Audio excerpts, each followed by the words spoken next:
Hello everyone, this is Shia Manish Kothari from this side, and I welcomes all of you to the CA Foundation Accounting class. My dear friends, as you know, we are doing chapter 11 Company Accounts. This is the unit 5th Redemption of Preference Shares. In the first part, we have studied illustration 1 to 6, and today we are starting with the another theory part, and we'll complete the remaining part of this unit. Then let's start with some of the theory portion and then illustration 7. So today there is another concept, redemption of the preferences by combination of the fresh issue and capitalization of the undistributable divisible profit. हम सब जानते हैं कि redemption के लिए हमारे पास तीन option है। एक तो फ्रेश कैपिटल इश्यू करना, दूसरा कैपिटलाइजेशन ऑफ द प्रॉफिट से, तीसरा दोनों के कॉम्बिनेशन से।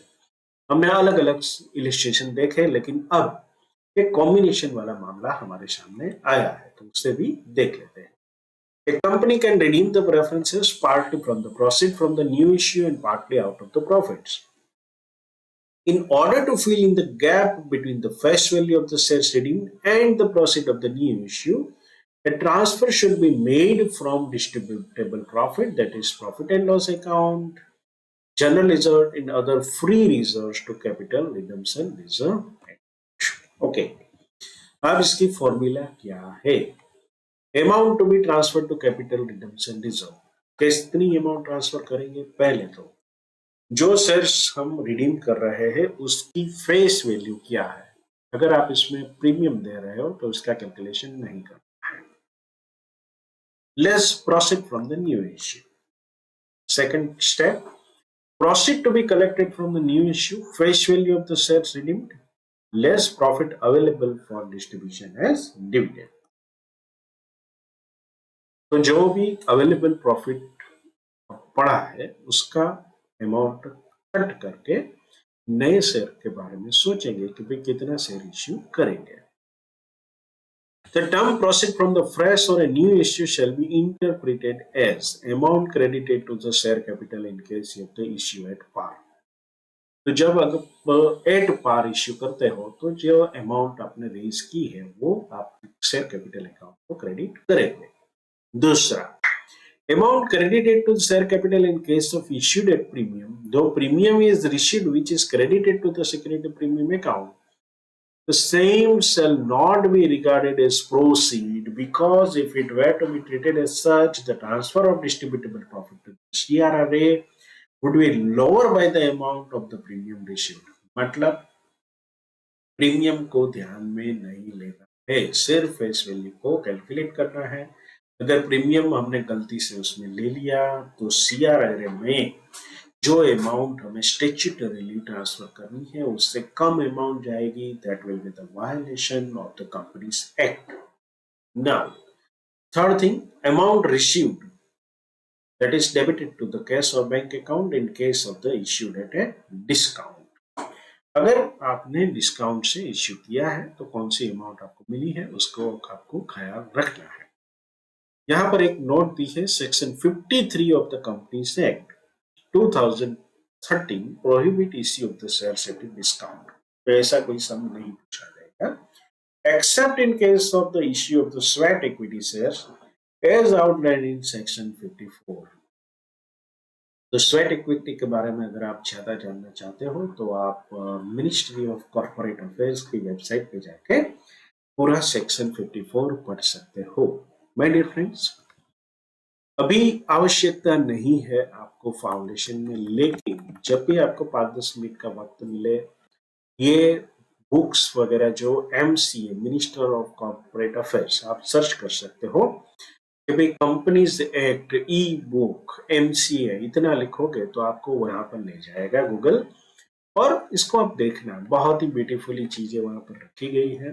ये आपको नॉलेज को हेल्प करेगी, लेकिन आपको एक पावरफुल प्रैक्टिशनर बनने में ज्यादा है। क्या आप अभी से चीजों को डायरेक्टली उसके रूट से स्टडी करने लगोगे तो आपको एक अच्छी आदत होगी और आपके लॉ के पेपर के लिए तो बहुत ही बढ़िया चीज। चलिए, बात तो बहुत हो गई और अब इलस्ट्रेशन नंबर 7 पे आते हैं। C limited as 30,000 12% redeemable preference shares of ₹100 each, fully paid. The company has to redeem these shares at a premium of 10%. मतलब 3 लाख रुपए के ऊपर 10% अभी देते हैं।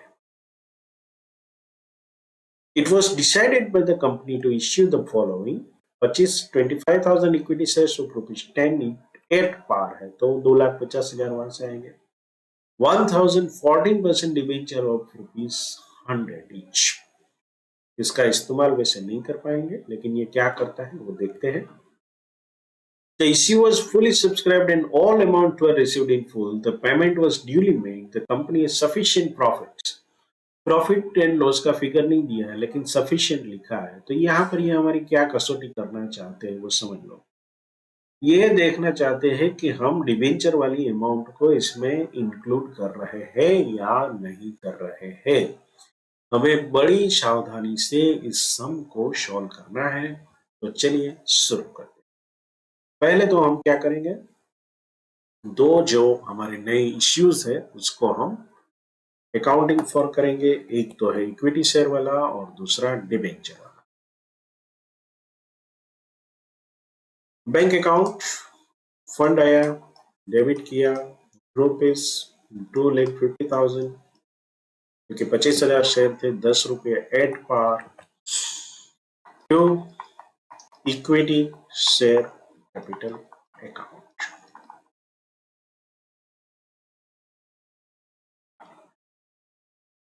इश्यू ऑफ 25,000 equity share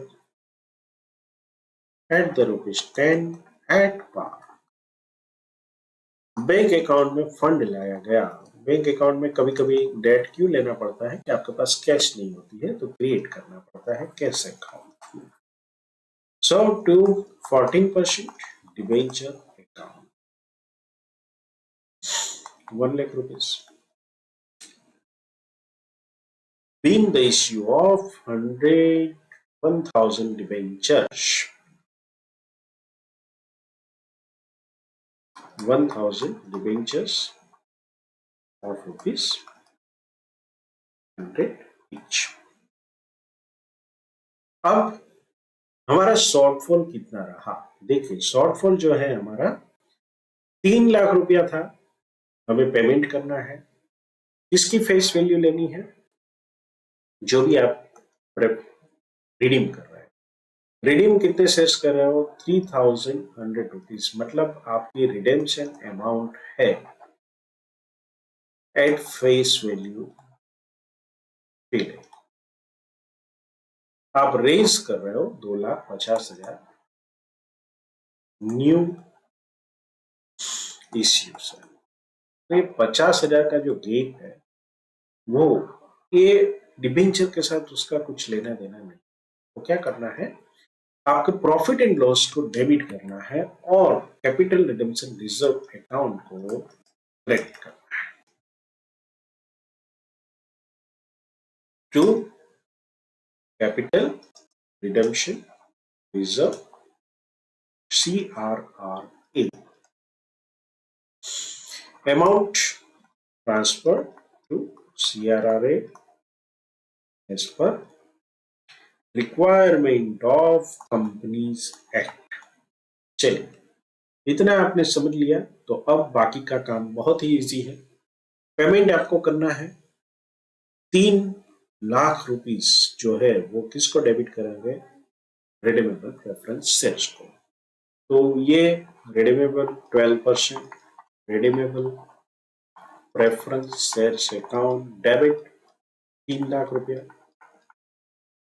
आपको प्रीमियम भी पेड करना है, प्रीमियम ऑन रिडेम्पशन कितना, ₹10%, 30,000।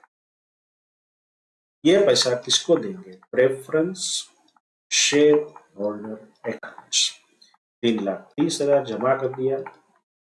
तुरंत पेमेंट कर दिया preference share holder account, debit 3,30,000 to bank.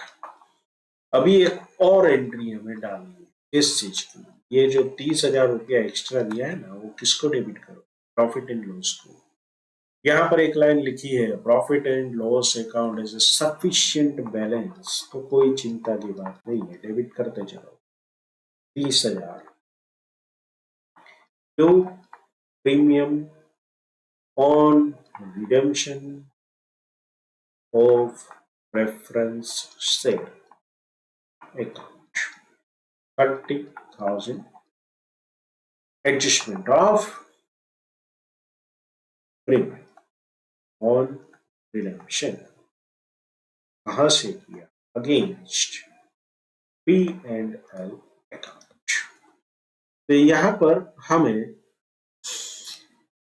एक फिगर दिया गया था डिबेंचर का, लेकिन डिबेंचर को बैंक अकाउंट में पैसा लाने के अलावा कोई काम नहीं था, ये हमें टेस्ट कर रहे थे और इस टेस्ट में हम फंसे नहीं है, हमें एंट्रीज सही तरीके से करनी है।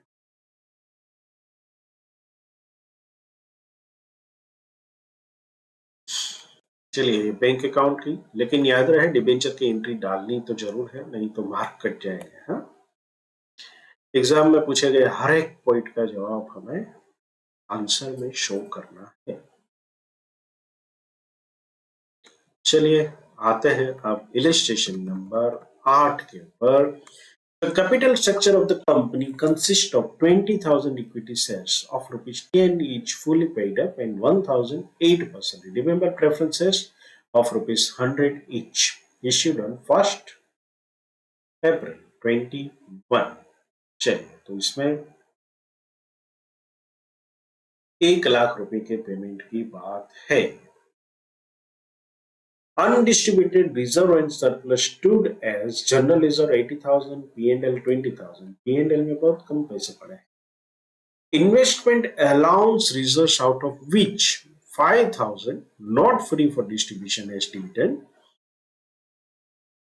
10,000 security premium and 2,000 cash at bank amount at rupees 98,000. Preference shares are to be redeemed at a premium of 10%. And for the purpose of redemption, the directors are empowered to make fresh issue of the equity shares at par after utilizing the undistributed reserve and surplus, subject to the condition that a sum of 20,000 shall be retained in general reserve and which should not be utilized. Pass general entries to give the effect of the above arrangement. तो यहाँ पर हमारे लिए working note जो है वो ज्यादा महत्वपूर्ण हो जाएगा। एक बार वर्किंग नोट बना लिया, फिर आप एंट्रीज जो है वो कंप्लीट कर पाओगे। तो चलिए सबसे पहले वर्किंग नोट को बनाते हैं। वर्किंग नोट क्या कहती है कि नंबर ऑफ शेयर्स कितना इश्यू करेंगे, number of shares to be issued. सबसे पहले face value of shares to be redeemed, हमने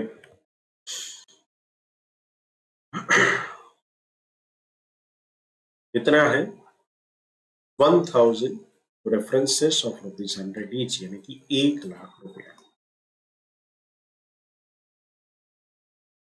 less profit available for distribution as dividend. सबसे पहले बात करते हैं जनरल रिजर्व की। जनरल रिजर्व में कंपनी ने क्लोज लगाया है कि 20,000 तो रहेगा ही, तो बैलेंस कितना है 80,000। सो 80,000 माइनस 20,000, ये 60,000 रुपया अवेलेबल। दूसरा पीएनएल, पीएनएल में हमारे पास 20,000 रुपया है, लेकिन यहां पर आप देखेंगे कि इसको रिडेम्पशन के समय preference shares are to be redeemed at a premium of 10%, मतलब 10,000 रुपया तो वहीं से भी पहले निकाल लेना है। ये किस चीज का है भाई? प्रीमियम का। तो अब कितना बचा? 10,000। अभी इन्वेस्टमेंट अलाउंस में कुछ फंड पड़ा है, allowance reserves, investment allowance reserve out of which ₹5,000 not free for distribution as dividend. मतलब कि ये जो इन्वेस्टमेंट अलाउंस हमारा है उसमें से 5,000 रुपया जो है वो हमारे पास रह सकते हैं। 10,000 टोटल है, 5,000 का आप डिस्ट्रीब्यूट नहीं कर सकते तो 5,000 कर सकते हो। सो इन्वेस्टमेंट अलाउंस रिजर्व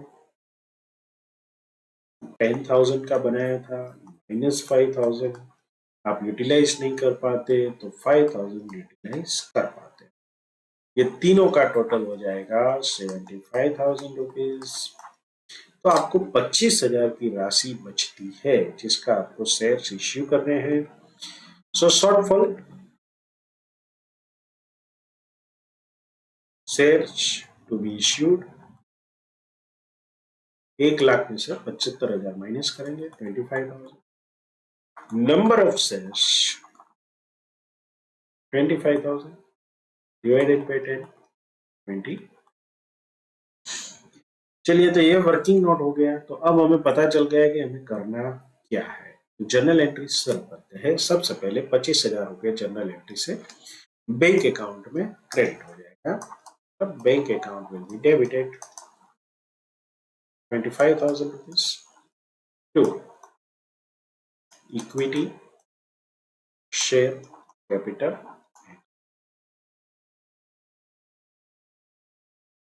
दूसरा हमारा this is the 2,500 equity shares at the rate is 10। अभी हमें एंट्री पास करनी है कैपिटल रिडम्पशन रिजर्व को फंड ट्रांसफर करने की। कैसे करेंगे?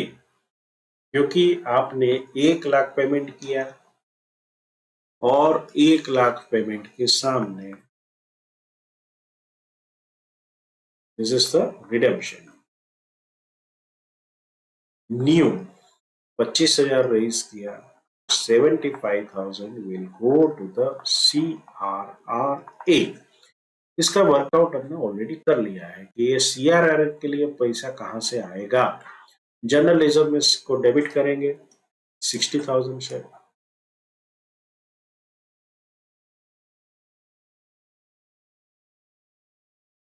दूसरा हमारा था P&L को डेबिट करेंगे 10,000 रुपया। फिर हम इन्वेस्टमेंट अलाउंस को डेबिट करेंगे 5,000 से टू CRR अकाउंट 75,000। अब हमारा काम है कि जो प्रेफरेंस शेयर है उसका पेमेंट करना। So 8% preference share capital account debit होगा 1,00,000 से premium on redemption of preference share 10,000 रुपया। ये शेयर होल्डर्स के अकाउंट में क्रेडिट करेंगे to preference share holder account 1,10,000। तुरंत इसका पेमेंट भी कर देंगे, हमें किसी का उधार रखना नहीं है कंपनी के ऊपर। तो प्रेफरेंस शेयर होल्डर जो है शेयर होल्डर्स अकाउंट में पैसे पड़े हैं 1,10,000 बैंक अकाउंट। अभी एक अकाउंट बच गया है हमारा, वो क्या है? वो जो प्रीमियम हमने डेबिट किया था। तो P&L अकाउंट को डेबिट करेंगे 10,000 से to premium on redemption account 10,000 credit कर। तो यहाँ पर हमारी एंट्रीज जो है वो कंप्लीट हो जाएगी। चलिए इसका प्रेजेंटेशन देख लेते हैं। तो सबसे पहले इसमें इंपॉर्टेंट चीज क्या थी? Working note. कि कितने शेयर इश्यू करने हैं। तो 25,000 शेयर्स रुपीस के शेयर हमने इश्यू किया। कैसे हमने CRR में फंड ट्रांसफर किया और बाकी की जो थी वो रूटीन एंट्रीज थी जिसे पेमेंट हमने कर दिया। याद रहे ये प्रीमियम ऑन रिडम्पशन को आपको क्रेडिट करना है from the profit and loss account.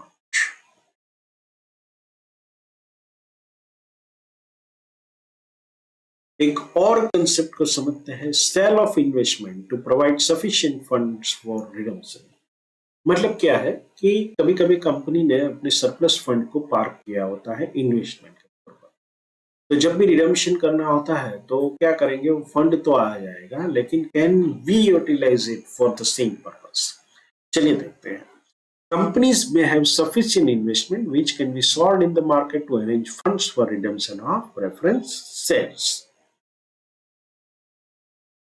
अब पहले redemption of the partly called up preference shares. Partly called up preference share मतलब अभी preference share का ही पूरा पैसे नहीं आया। One of the condition of the redemption is that only fully paid up preference shares can be redeemed by a company. So, if the problem states that it is decided to redeem preferences which are partly called up, then it is assumed that the final call on these shares is demanded and received before proceeding with redemption of these shares. तो ये as a student हमारी जिम्मेदारी है, as a accountant का हमें याद रखना है कि अगर पार्शियली कॉल्ड अप है तो सबसे पहले हमें कॉल करेंगे, बाकी के पैसों के लिए वो आ जाए उसके बाद रिडेम्पशन करेंगे। If information about both fully paid and partly paid preference shares is provided, then it is presumed that only fully paid shares are to be redeemed and partly paid shares are left intact. मतलब ऐसा लिखा है कि company के पास 1,00,000 preference share है, fully paid है, और 10,000 partly paid up है, तो हम रिडम्पशन के समय सिर्फ ये 1,00,000 वाला जो है फुली पेड अप उसी को टच करेंगे। The company can forfeit the shares if the call money is not received by the company in spite of giving opportunity to pay the same via reminders.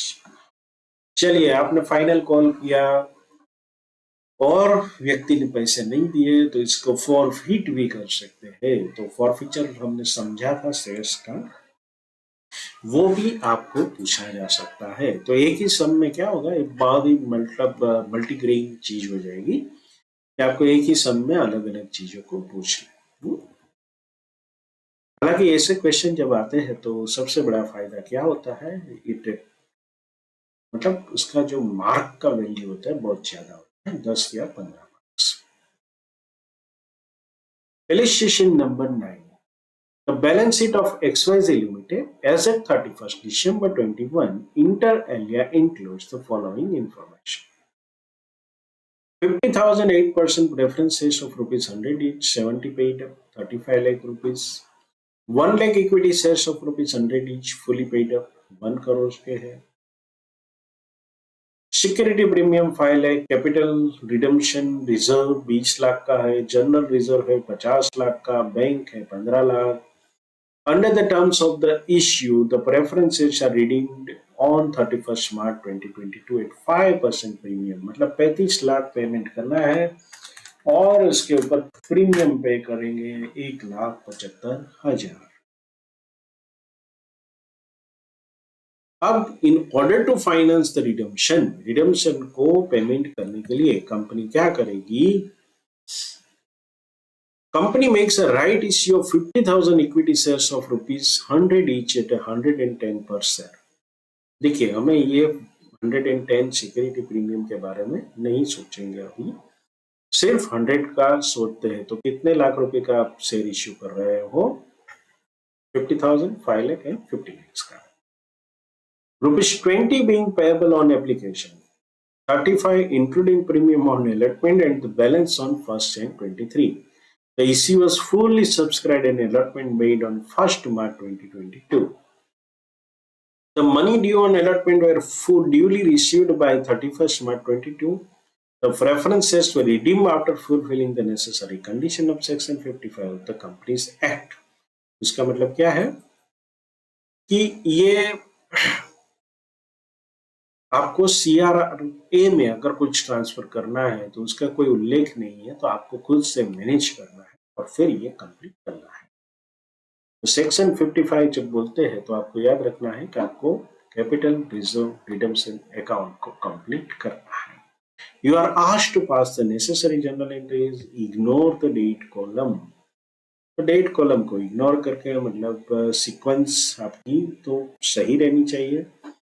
पहले आपको नया fresh issue के entry डालनी है और उसके बाद आपको रिडेम्पशन की एंट्रीज डालनी है। तो चलिए इसको शुरू करते हैं। हमें वर्किंग नोट से पहले करेंगे और फिर हम आगे बढ़ेंगे।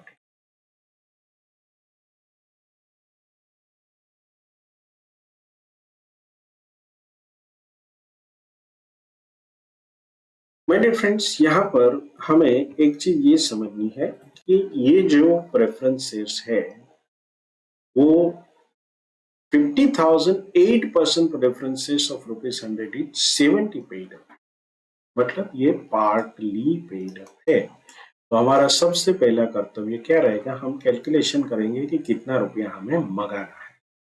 तो प्रेफरेंस शेयर्स की वैल्यू कितनी है, 50,000 शेयर्स है,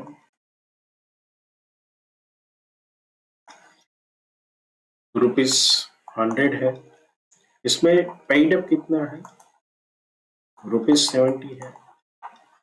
तो फाइनल कॉल कितने का होगा, ₹30 मल्टीप्लाई 50,000 शेयर्स, तो ये 15 लाख रुपया हमें भरना है। तो ये हमारा बनेगा पहला एंट्री। ये एंट्री कितने की बनेगी, 15 लाख की बनेगी। 8% preference share final call account debit 15 lakh to 8% preference share capital account. ये 15 लाख करने से पूरे 50 लाख हो जाएंगे कंप्लीट। तो ये 15 लाख प्लस 35 लाख, तो ये 50 लाख का अब रिडम्पशन हमें करना है। और रिडम्पशन के समय कितनी राशि हमें पे करनी है, एट द 5% प्रीमियम। तो 50 लाख का 5% अगर करते हैं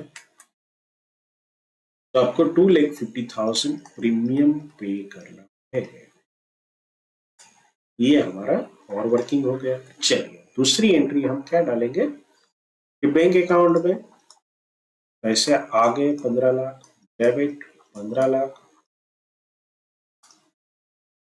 to 8% preference share final call account.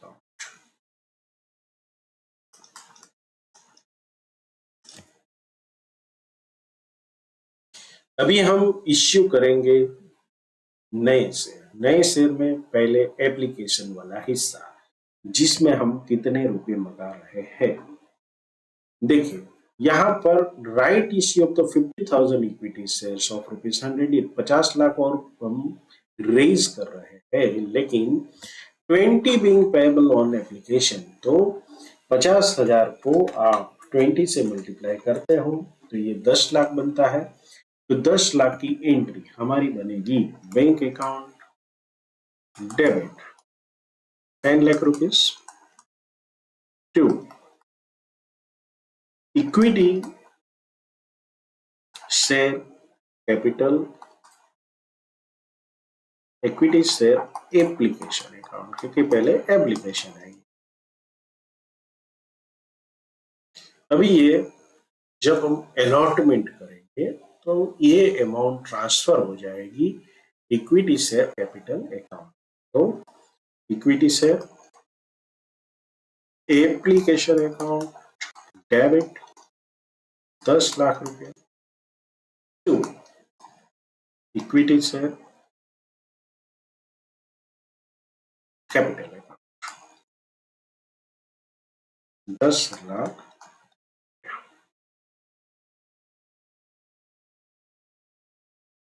अब आते हैं अलॉटमेंट की ओर।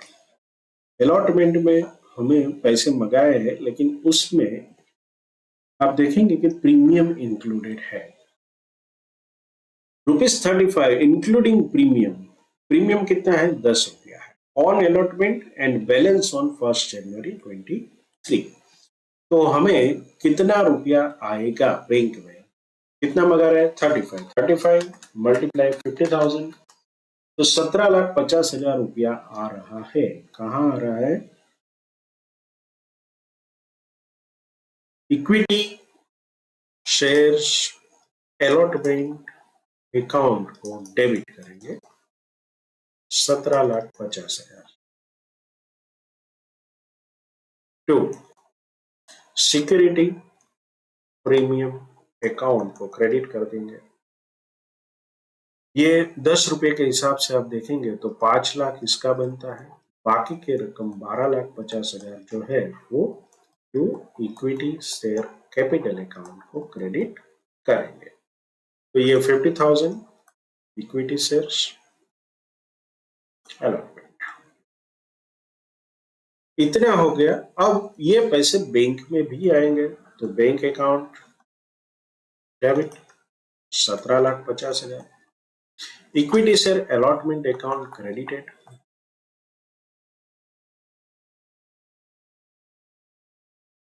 17,00,000। अभी हम हमारा जो सबसे महत्वपूर्ण एंट्री है वो पास कर रहे हैं, वो क्या है? हमारे पास कैपिटल रिडम्पशन रिजर्व में फंड ट्रांसफर करना है। कितना करना पड़ेगा? देखिए, आप 50 लाख रुपए का ये अमाउंट जो है वो कर रहे हो, कुल मिलाकर इसकी सीक्वेंसिंग आप समझिए।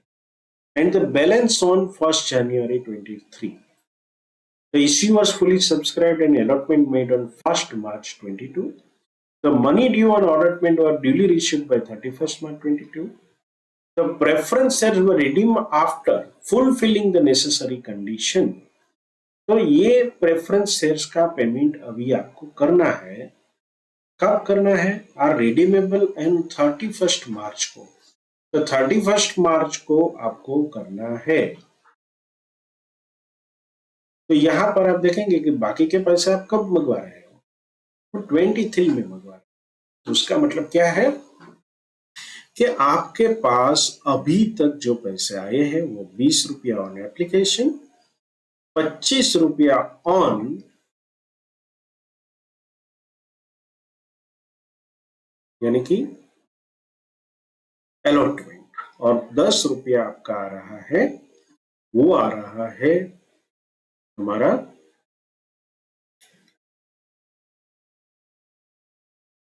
सिक्योरिटी प्रीमियम का। तो ये ₹45 आए हैं, इसको मल्टीप्लाई करेंगे 50,000 से। 50,000 हमने शेयर इश्यू किया है, तो ये राशि बन जाएगी 22,50,000। देखिए, आप पेमेंट कितने का कर रहे हो? 50 लाख का। 50 लाख का पेमेंट कर रहे हो और 22,50,000 कैपिटल आपने रेज की है, तो डिफरेंस आपको CRRA में पहले ले जाना पड़ेगा। कितना डिफरेंस होगा? 50 लाख माइनस 22,50,000, दैट इज 27,50,000। ये सम जो है इसको मार्क कर लेना, very much important for the exam point of view. General reserve account को आप डेबिट कर रहे हो। जनरल रिजर्व को कितना बैलेंस है आपके पास? 50 लाख का है, तो चिंता नहीं है, इसको उपयोग नहीं कर सकते, इसका उपयोग नहीं कर सकते। तो जनरल रिजर्व को आपने डेबिट किया 50 लाख से, 27,50,000 आप कर रहे हो कैपिटल रिडम्पशन रिजर्व अकाउंट में। अब मैं इसको रिपीट कर रहा हूं। आपने रिडम्पशन किया 50 लाख, अमाउंट फ्रेशली रेज्ड अब तक हुई है, आपने 50 लाख के शेयर इश्यू किए, लेकिन रेज्ड कितनी हुई है? 45 मल्टीप्लाई 50,000, दैट इज 22,50,000। ये दोनों के जो डिफरेंस की राशि है 27,50,000 आप जनरल रिजर्व को डेबिट करके कैपिटल रिजर्व अकाउंट में ले जा रहे हो। That is the important thing. अब जाके आपने section 55 of the companies act को फॉलो किया है। चलिए आगे बढ़ते हैं। अभी हमारे पास प्रेफरेंस शेयर होल्डर्स अकाउंट में हमें 8% प्रेफरेंस शेयर जो है उसको डेबिट करेंगे 50 लाख से।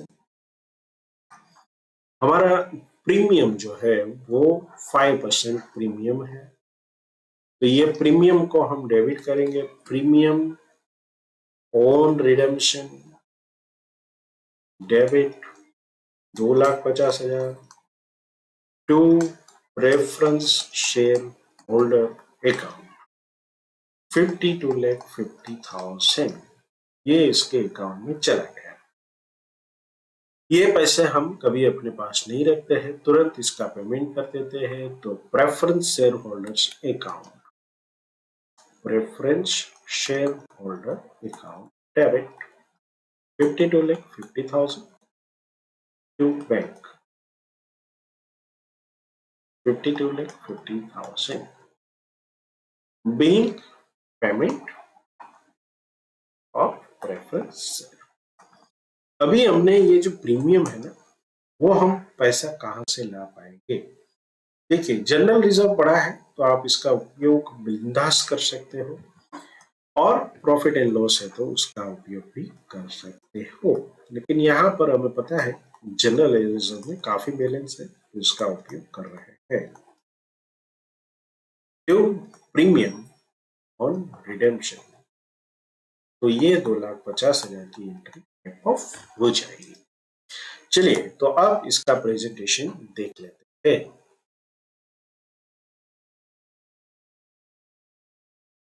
सबसे पहले 8% प्रेफरेंस का फाइनल कॉल किया। फाइनल कॉल करने के बाद वो पैसा आया बैंक में। फिर हमारा एप्लीकेशन मनी हमने रिसीव किया इक्विटी शेयर्स का। उसके बाद हमने अलॉटमेंट किया। अलॉटमेंट में सिक्योरिटी प्रीमियम के फंड को अलग कर दिया। फिर हमने सबसे important entry capital redemption reserve वाली एंट्री डाली। उसके बाद प्रेफरेंस शेयर कैपिटल का पेमेंट किया। यहाँ पर एक और नोट लिखी है, amount received excluding premium on fresh issue of the share till the date of redemption should be considered for calculation of the proceed of fresh issue of the shares. Thus, proceed of the fresh issue of the shares 22,50,000 will be considered। मतलब आपने जितना received कर लिया है fund उतने का ही calculation आपको करना है, not more than that. Future में आने वाले फंड को आप अभी से कैलकुलेट नहीं कर सकते। तो यहां पर एक छोटा सा पॉज लेते हैं और फिर आगे।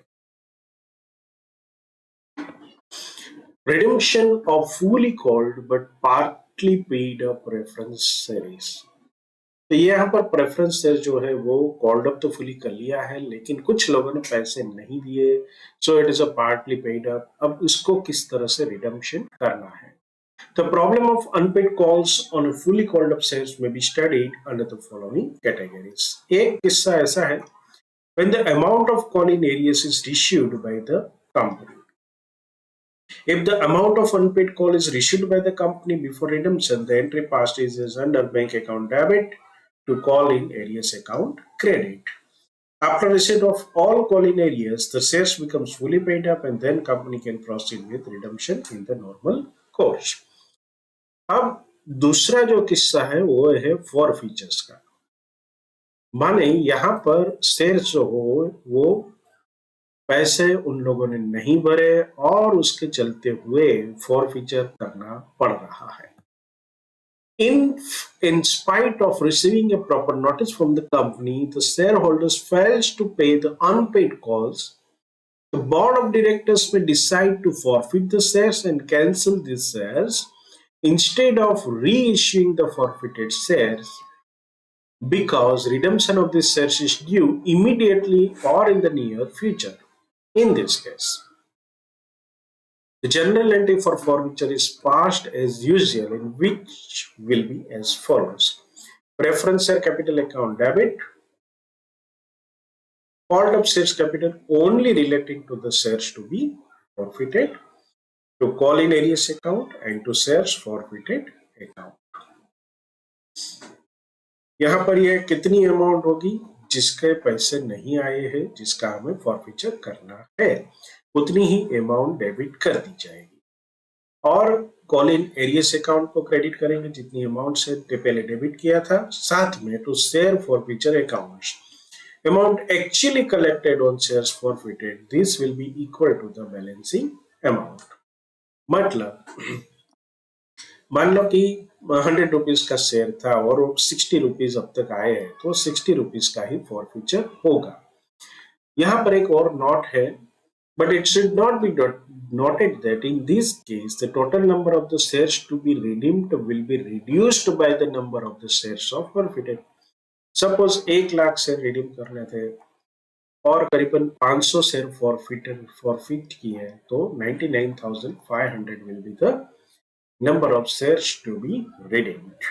Further, since the preference shares are getting redeemed, the forfeited shares will not be reissued. Hence, the balance in the shares forfeited account should be transferred to capital reserve by passing the following journal entry. So, shares forfeited account debit to capital reserve account। ये entry बनेगी।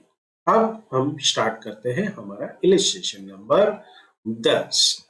Illustration number 10 क्या कहता है? With help of the details in illustration 9 above and further assuming that the preference shareholder holding 2000 shares failed to make the payment for the final call made under section 55, you are asked to pass the necessary journal entries and saw the relevant extract from the balance sheet as on 31st March 22 with the corresponding figures on 31st December 21, assuming that the shares in default are forfeited after giving proper notice। Date column को ignore करना है। चलिए, तो एक बार दोबारा हम देख लेते हैं इलस्ट्रेशन 9 को। इलस्ट्रेशन 9 में हमने देखा था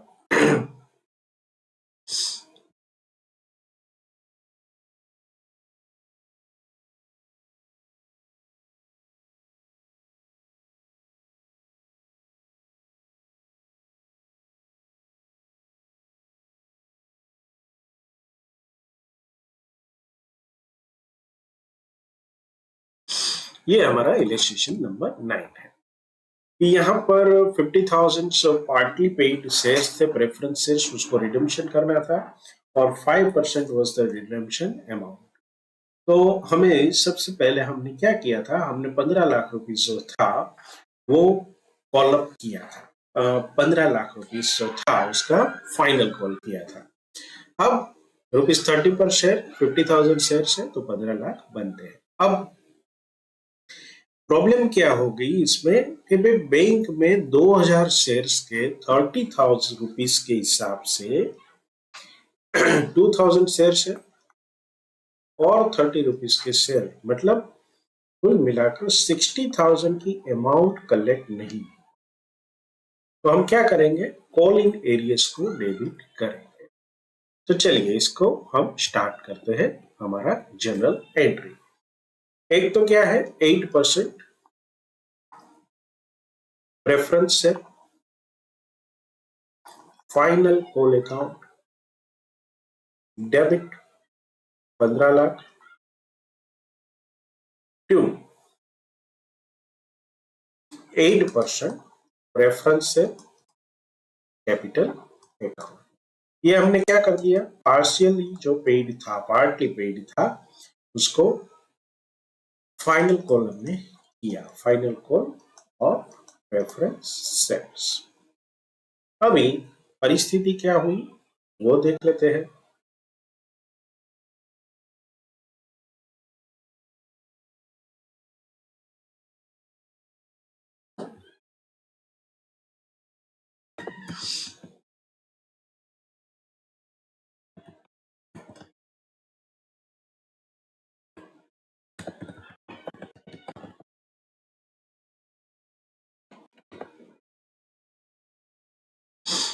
यहाँ पर लिखा है कि with help in the detailed illustration and above and further assuming that preference shareholders holding 2000 shares failed to make the payment for the final call.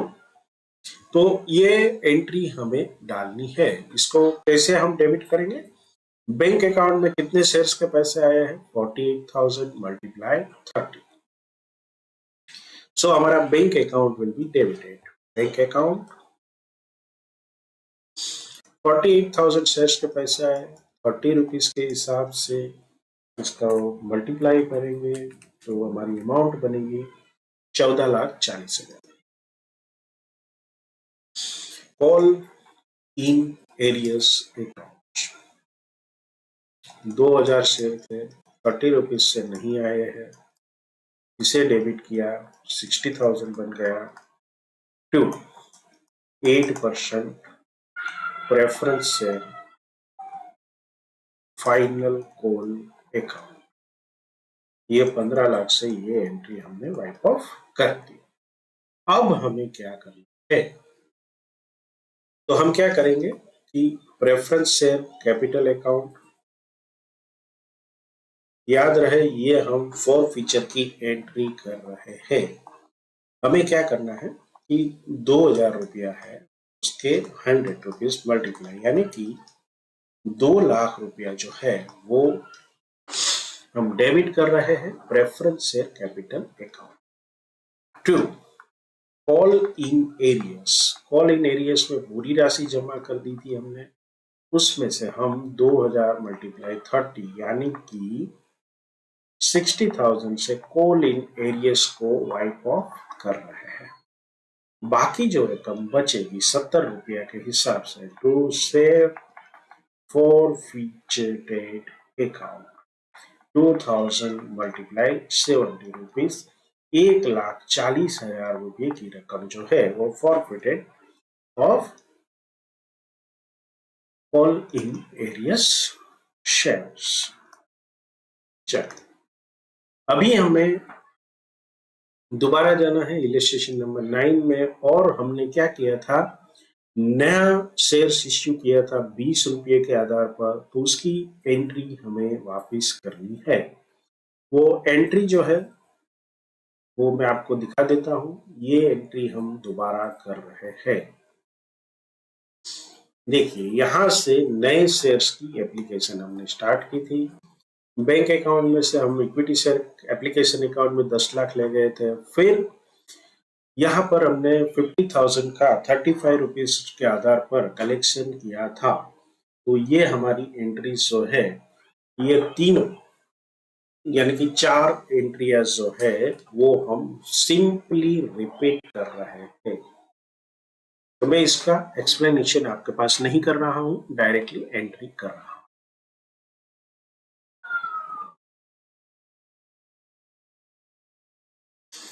Bank account, ये नए फ्रेश शेयर एप्लीकेशन है। Debit 10 lakh to equity share application account, ये 10 लाख। अब next application account debited to application account credit.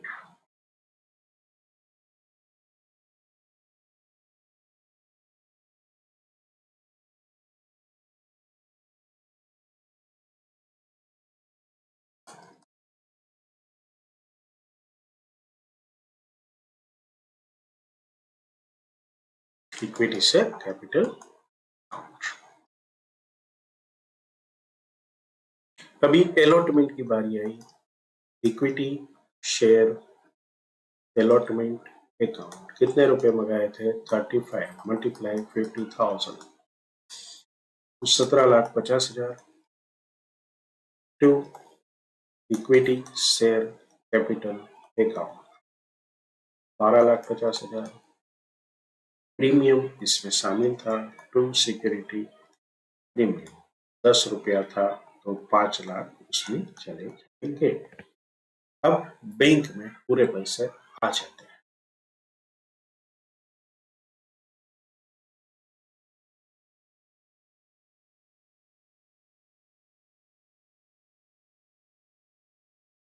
So bank account to equity share allotment account की entry हमारी wipe off हो जाएगी 17,50,000 से मनी रिसीव। हमने देखा था कि भाई 50 लाख का रिडेम्पशन कर रहे हैं एप्लीकेशन में। अब तक हमने 22,50,000 न्यू शेयर्स के रिसीव किए हैं, तो हमारा बाकी की अमाउंट जो है वो हम ट्रांसफर की थी 27,50,000 सम नंबर इलेक्ट्रेशन नंबर 9 में। यहाँ पर एक महत्वपूर्ण चेंज हुआ है। क्या हुआ है? 2,000 शेयर्स का हमने फॉरफिट कर दिया है, तो ये 50 लाख नहीं, अब ये 48 लैक्स हो चुका है। तो ये 27,50,000 की जगह पर हम 25,50,000 की एंट्री पास करेंगे। सो general reserve account debit 25,50,000 to capital redemption reserve account CRRA 25,50,000। याद रहे इसमें हमने क्या किया कि जो रिडम्पशन अमाउंट थी उसमें से फॉरफिटेड शेयर्स की अमाउंट माइनस कर दी। अब हमारे पास बचा है 48,000 शेयर्स, उसका पेमेंट हमें करना है। उसके ऊपर जो प्रीमियम लगेगा 5% के हिसाब से वो हम फ्रेश कैलकुलेट करेंगे। सो 8% प्रेफरेंस शेयर कैपिटल अकाउंट, इसमें अब सिर्फ 48 लाख बचे हैं क्योंकि हमने फॉर फीचर के समय इसमें से 2 लाख डेबिट कर लिए हैं। प्रीमियम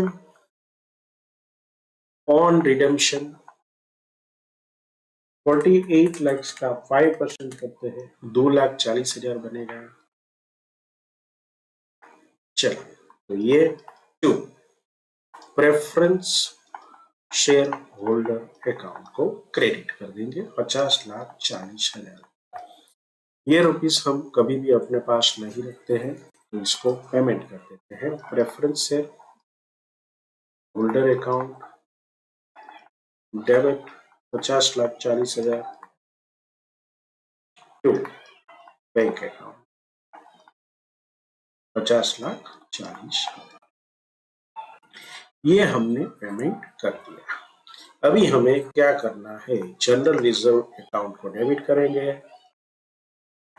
और 2,40,000 रुपया जो हमने प्रीमियम पे खर्चा किया था, प्रीमियम ऑन रिडम्पशन, उस अकाउंट को हम वाइप ऑफ कर देंगे, तो ये क्लोज हो जाएगा।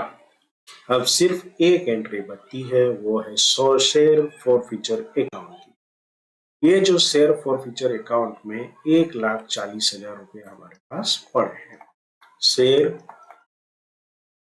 फॉर फीचर अकाउंट 1,40,000 कैसे?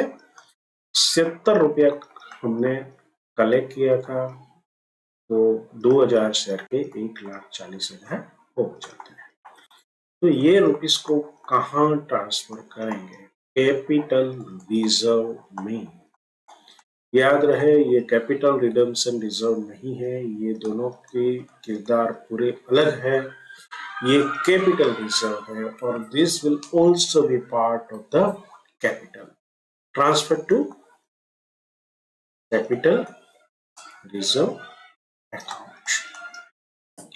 सो माय डियर फ्रेंड्स, ज्यादा इसमें कुछ था नहीं, लेकिन जब फॉर फीचर करना होता है तो हमें क्या करना है उसके बारे में इसमें पूरा ब्यूरो दिया है। तो ये देखिए, पहले 15 लाख, फिर पॉलिनेरियस हुआ, उसकी एंट्री हमने की। हमने प्रेफरेंस शेयर कैपिटल को डेबिट किया 2 लाख से, जितना हमें फॉर फीचर करना है, बाकी का हमने एज इट इज प्रोसेस किया है। जनरल रिजर्व में हमने सिर्फ जो रिडम्पशन अमाउंट थी 48 लैक्स और फ्रेश इश्यू में कलेक्ट हुई अमाउंट उसको माइनस किया 22,50,000 को। डिफरेंस को हम ले गए कैपिटल रिडम्पशन रिजर्व अकाउंट में। अब हमने पेमेंट किया तो नेचुरली 48 लाख पर होगा और जनरल रिजर्व में हमने डेबिट किया जितना प्रीमियम पे किया था वो। जो फॉरफिटेड अकाउंट के 1,40,000 थे वो हम ले गए हैं capital reserve. Amount received excluding premium on fresh issue of the shares till the date of redemption should be considered for calculation of the proceed of the fresh of share. Thus, proceed of the fresh issue of the shares 22,50,000 rupees will be considered. मतलब बाकी के 25,50,000 हमने capital redemption reserve account में लेके हैं। Practically यहाँ पर ये चैप्टर पूरा होता है, हमारे लिए नहीं, क्योंकि अभी ये जो प्रैक्टिकल क्वेश्चन है उसे हम सॉल्व करेंगे। तो चलिए, प्रैक्टिकल क्वेश्चन हमारा कौन सा है? ये मेरे ख्याल से आंसर है, हमें पहले क्वेश्चन ढूंढना है। Yes, in the books of B limited sort the balance following balances as on 31 December 23। क्या दिखाया गया है? 30,000 equity shares of ₹10 each fully paid, 18,000 12% redeemable preference shares of ₹10 each fully paid।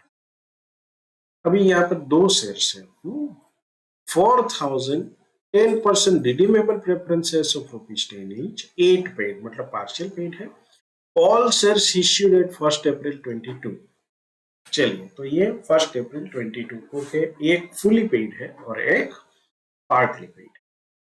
कुछ सेंटेंस अगर आपको याद है तो पार्टली पेड को आपको फुली पेड में कन्वर्ट करना है अगर एग्जाम मतलब, और नहीं करेंगे तो रिडेम्पशन की जब बात होती है तो सिर्फ फुली पेड शेयर्स की होती है। चलिए आगे बढ़ते हैं। Undistributed reserve and surplus 2 days, profit and loss 80,000, general reserve 120, security premium account 15,000, capital reserve 21,000।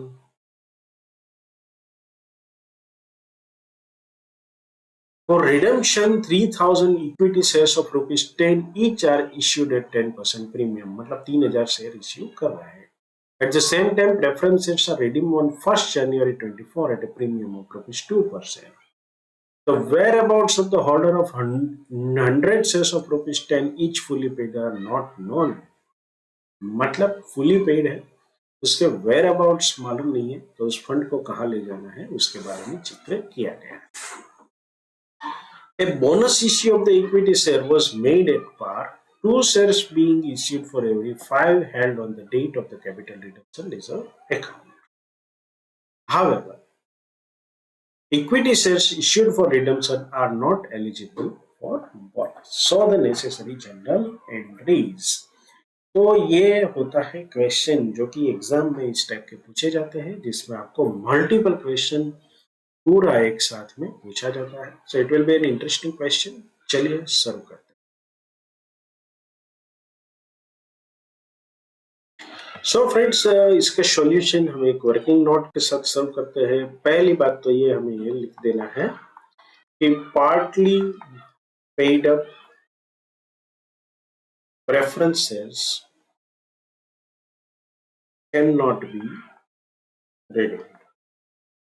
तो उसका सिंपल मतलब क्या है कि हम जो रिडम्पशन की बात करेंगे वो कौन से करेंगे? Fully paid up. अब फुली पेड अप कितने हैं? 18,000 12% redeemable preference shares of ₹10 each। तो fully paid up shares है, fully paid up preferences 18,000 multiply 10, 1,80,000 के शेयर्स है। अभी इसमें हम लेस करेंगे प्रोसीड फ्रॉम फ्रेश इश्यू। तो फ्रेश कितने शेयर्स इश्यू कर रहे हैं? फ्रेश कर रहे हैं for redemption 3,000 equity shares of ₹10 each। तो 3,000 मल्टीप्लाई बाय 10 करेंगे, 30,000 का हमारा इसमें प्रोसीड आएगा। तो 1,50,000 की amount to transfer to CRR account, मतलब कैपिटल रिडेम्पशन रिजर्व अकाउंट को हम ट्रांसफर करेंगे। यहाँ पर हमें यह भी कहा गया है कि बोनस शेयर्स के ऊपर आपको और कोई शेयर देने की आवश्यकता नहीं है।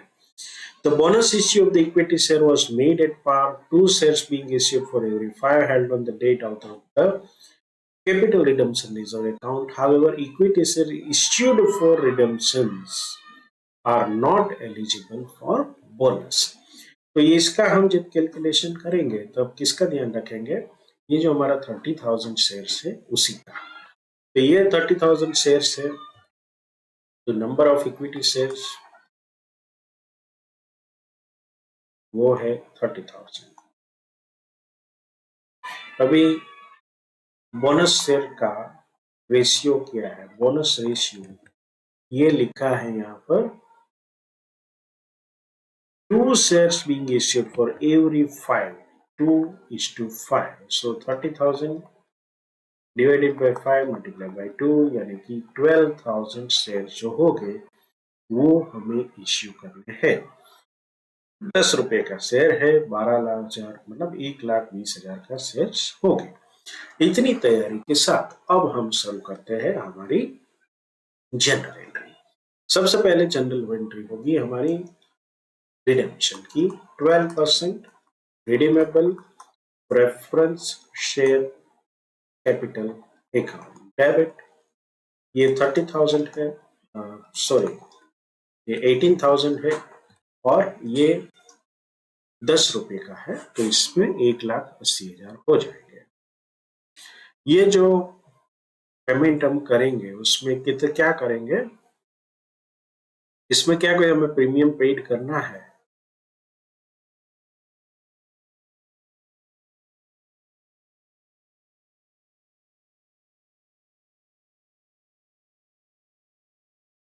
इसमें क्या लिखा है जरा देख लेते हैं दोबारा। Preferences are redeemed on 1st January 24 at a premium of ₹2 per share. So premium on redemption of preference shares से डेबिट करेंगे 36,000 से 18,000 मल्टीप्लाई बाय 2, ₹2 पर share. 2 preference share holder account, इसको क्रेडिट कर देंगे, पूरी राशि जो बनेगी 2,16,000। अभी हमारे पास एक और पॉइंट है, क्या पॉइंट है कि भाई एक व्यक्ति का अता पत्ता नहीं है, मतलब तो पूरा पेमेंट नहीं होगा, ये व्यक्ति की अमाउंट हमें डिसाइड करनी होगी। 100 shares of ₹10 is fully paid are not known।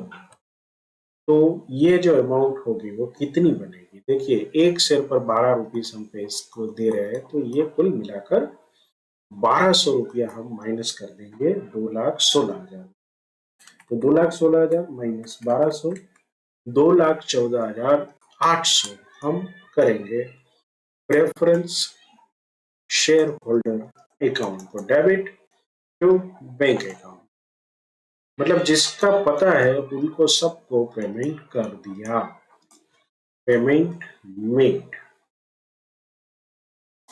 अभी हमने जो नया इश्यू किया उसका पैसा बैंक में आएगा, उसमें क्या हमने कोई प्रीमियम लिया है देख लेते हैं। 3,000 equity shares issued at 10% premium, यानी कि 30,000 की जगह 33,000 हमने कलेक्ट किया।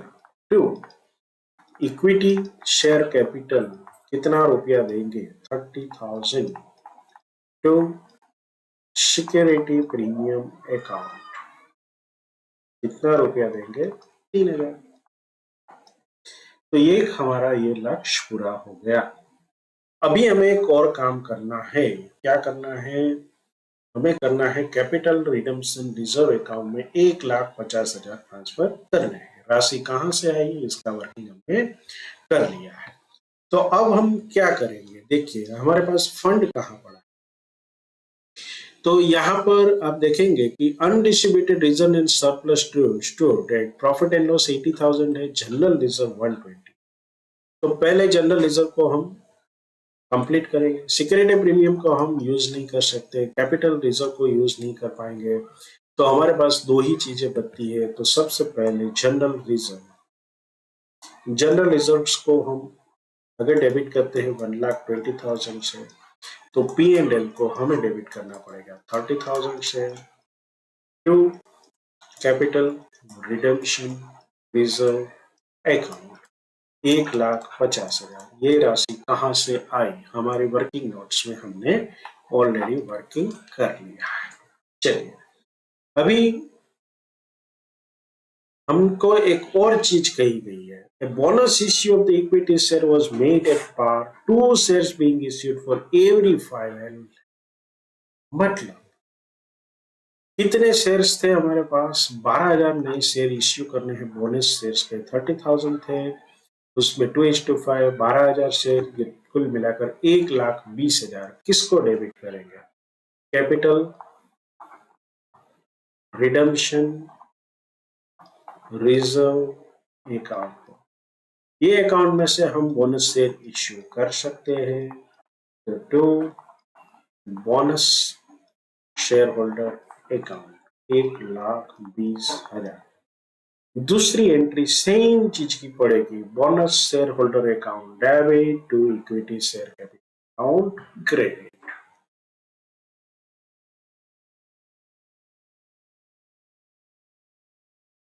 $1,20,000 है to equity share capital account, ये भी 1,20,000 ही होगा। Bonus share issued equity share 12,000 at the rate ₹10। तो ये हमारा काम पूरा हो। एक एंट्री अभी बची है किस चीज की? हमने सिक्योरिटी प्रीमियम पेड किया था जब रिडम्पशन किया, तब कितने शेयर्स थे? 18,000। तो 36,000 की हमारी राशि पी एंड एल को डेबिट करेंगे and to premium on redemption account को क्रेडिट कर देंगे। So premium on redemption adjusted against P and. My dear friends, इतनी एंट्रियां लगेगी। ये बहुत ही खूबसूरत एग्जाम्पल है।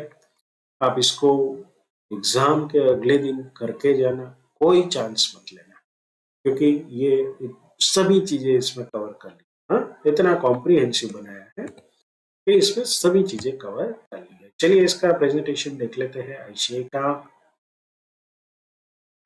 सबसे पहले 12% redeemable preference shares, premium on redemption को डेबिट किया 36,000 को।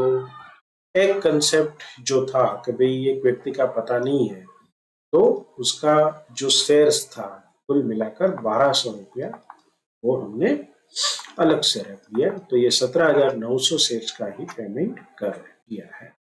Bank account for a new issue फिर जनरल रिजर्व में ट्रांसफर किया। कैपिटल रिडम्पशन रिजर्व में ट्रांसफर जो अमाउंट थी 1,50,000, उसका हमने वर्किंग कर लिया था। फिर उसी में से हमने बोनस शेयर भी इश्यू किया और प्रॉफिट एंड लॉस अकाउंट से एंट्री ट्रांसफर की।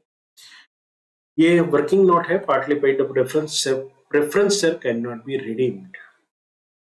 तो हमारा नॉलेज टेस्ट करने के लिए इस प्रकार से दो प्रकार के चीजें दी जाती है, या तो कॉम्प्लेक्सिटी बढ़ाने के लिए भी दी जाती है, तो आपको दोनों का हिसाब करना है। So this was about the question. Now पहला true and false. When shares are redeemed by utilizing distributable profit, an amount equal to the face value of the shares redeemed is transferred to capital reserve account by debiting the distributable profit। तो ये false है। ये capital reserve नहीं, capital redemption reserve CRR account होता है। So ये false है। A company who prepares financial statement in compliance with accounting standards under section 133 of the Companies Act 2013, it cannot utilize security premium for the purpose of providing for premium on the redemption of redeemable preference shares of the company। ये बिल्कुल सही है। ये हमने पढ़ा था chapter के शुरुआत में ही कि सेक्शन 133 जो है इसको मना करती है कि आप इसमें रिडेम्पशन के लिए प्रीमियम में इस्तेमाल नहीं कर सकती, ना ही प्रीपेड एक्सपेंस को राइट ऑफ करने में इसका इस्तेमाल कर पाते। Third one, the balance in forfeited shares account can be used for transfer to capital redemption reserve account. यहां पर ये फॉल्स है। बेसिकली क्या है कि the balance in forfeited shares account, यहाँ कैन लिखा है, उसकी जगह होगा can not be used for transfer to capital reserve account. ये फॉरफिटेड शेयर्स वाली अमाउंट जो है ना, वो कैपिटल रिजर्व्स में जाती है। देखिए छोटे छोटे शब्दों में कितना परिवर्तन आ जाता है, हमारे मार्क्स हम यहाँ पर गवा देते। So always read with the utmost attention capital redemption reserve account and capital reserve account। इतना सिमिलर लग रहा है लेकिन आपको याद रखना है same question was the first one, तो उसमें भी ये शब्द का प्रयोग से हमें विचलित करने की कोशिश की गई। Capital redemption reserve cannot be used for writing of miscellaneous expenses and losses। ये बिल्कुल सही है। इसका इस्तेमाल स्पेसिफिक पर्पस के लिए ही होता है और हम इसका इस्तेमाल ये एक्सपेंस को राइट ऑफ करने के लिए नहीं कर सकते। So my dear friends, this was about the unit number 5 redemption of the preferences. अभी एक और यूनिट बाकी है, यूनिट नंबर 6, उसमें हम मिलेंगे, लेकिन उससे पहले एक छोटी सी रिक्वेस्ट। अब तक आपने चैनल को सब्सक्राइब नहीं की है, please subscribe the channel, please like the content अगर आपको अच्छा लगता है, और मेक सम कमेंट्स कि आपको मेरे सेशंस कैसे अच्छे लगते हैं या नहीं लगते, मुझे क्या इंप्रूवमेंट की आवश्यकता है। सबसे इंपॉर्टेंट चीज, also share with your friends. और फाइनली तैयारी लिख के करिए, ना तो सुन के ना पढ़ के। मेरे बहुत सारे स्टूडेंट्स जो है वो अकाउंटिंग को पढ़कर तैयारी करते हैं। This is really way towards sure failure. मतलब कि अगर आप पढ़कर अकाउंटिंग करोगे तो आपकी फेलियर पक्की है। Never do that, always go for the real practice. Sum कीजिए, और सम करेंगे तो कुछ याद रखने की जरूरत नहीं है, एग्जाम में आप आसानी से लिख पाओ। So all the best for your bright future. मिलते रहेंगे, लेकिन अब मिलेंगे यूनिट नंबर 6 में, जो कि हमारा फाइनल यूनिट है, और उसके बाद हम करेंगे एग्जाम के क्वेश्चंस, पास्ट एग्जाम में पूछे गए question on the chapter number 11। So thank you very much.